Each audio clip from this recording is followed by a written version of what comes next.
What's up, guys? Tim Halstead here for another episode of DragBoss Garage. Thanks, guys, for helping me build this channel. We're getting a lot of subscribers. We're almost at 6,000 at this point in time. But here's the scoop. My wife and I are on our way on a road trip to Findlay, Ohio to Shaft Tech.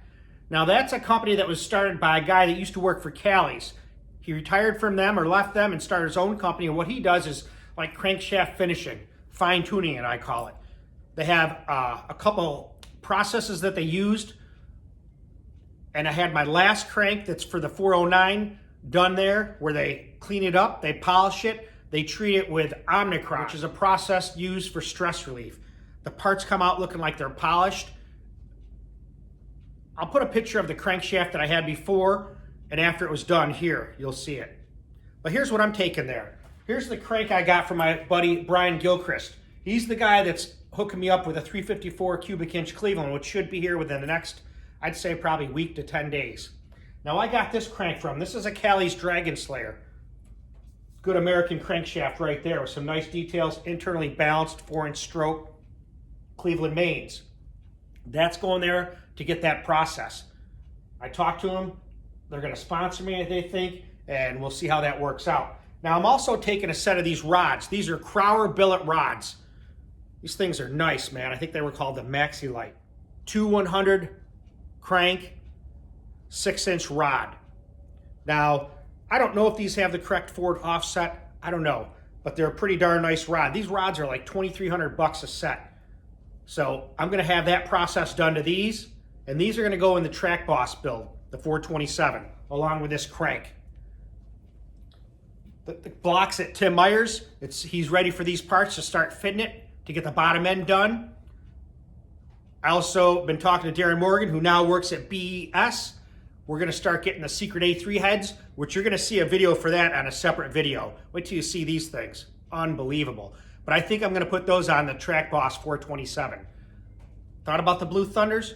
Can't say. Things change like this. The Cougar is gone. I took it last week to the chassis shop. Custom Chassis and Headers by John Patterson. He's the guy that originally put the chromoly cage in the Cougar. He also built the headers that I run for the A3 heads. I've been, 21 years I've had those headers. I've had them coated twice. Still in great shape. But with these heads here, Darren said you need a bigger primary to get potential from them.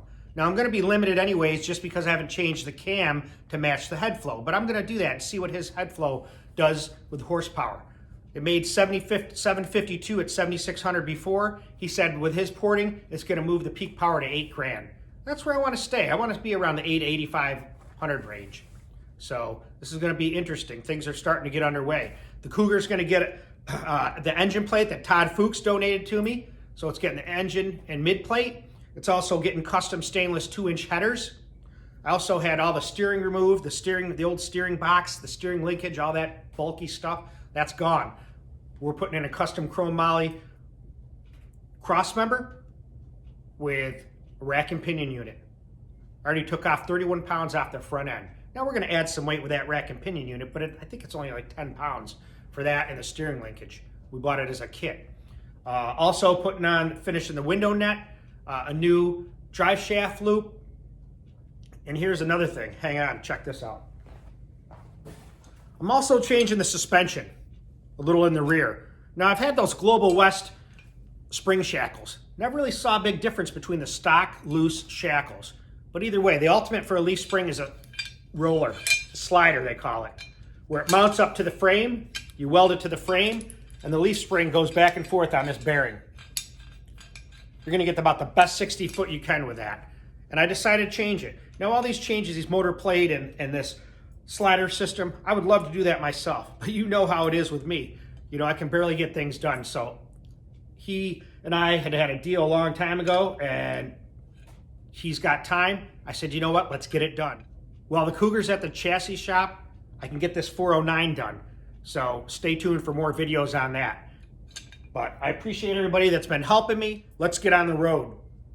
It's about an hour and 20 minutes away. All right, guys, so my wife and I are ready to roll to Findlay, Ohio to Shaft Tech. I just want to give her a shout out because my birthday was yesterday and I had the best birthday ever.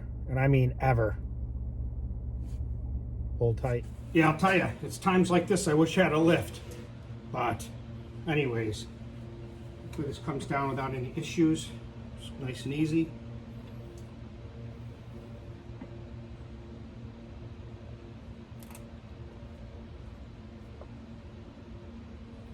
It's hard when you got to do everything yourself, but you get used to working by yourself.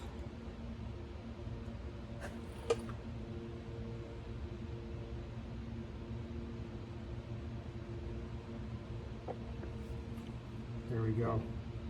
Not bad. No tranny fluid draining all over the place. Looks like I'll be able to pull this right out through. Nice and easy.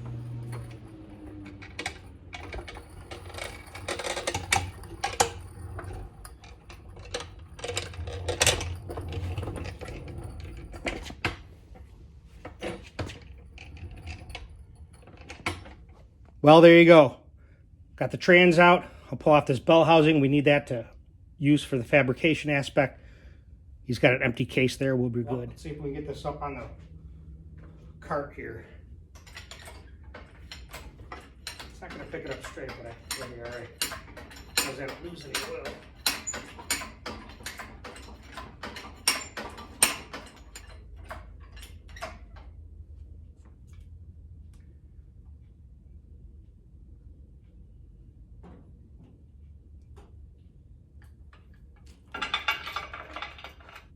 There you have it. Looks pretty good.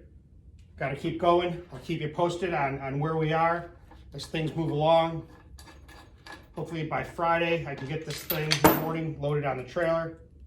But I'm glad you stopped by the garage. You can see things are rolling. Stay tuned.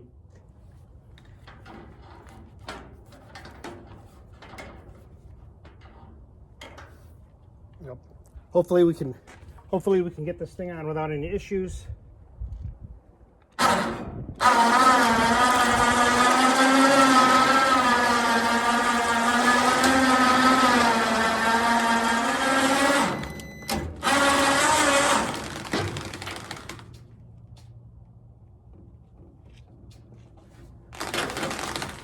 This car rolls pretty easy.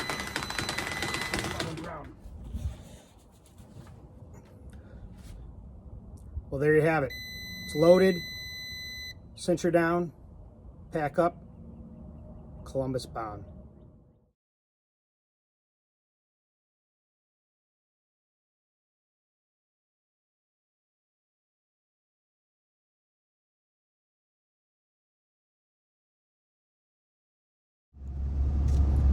All right, guys, I'm going by Mansfield Correctional Facility. You'll see it up here. But if you look up top, there's where the Shawshank Redemption was filmed, right there. I don't like doing this while I'm driving, but let me give you a better view. There it is. That's the old prison you see in the movie.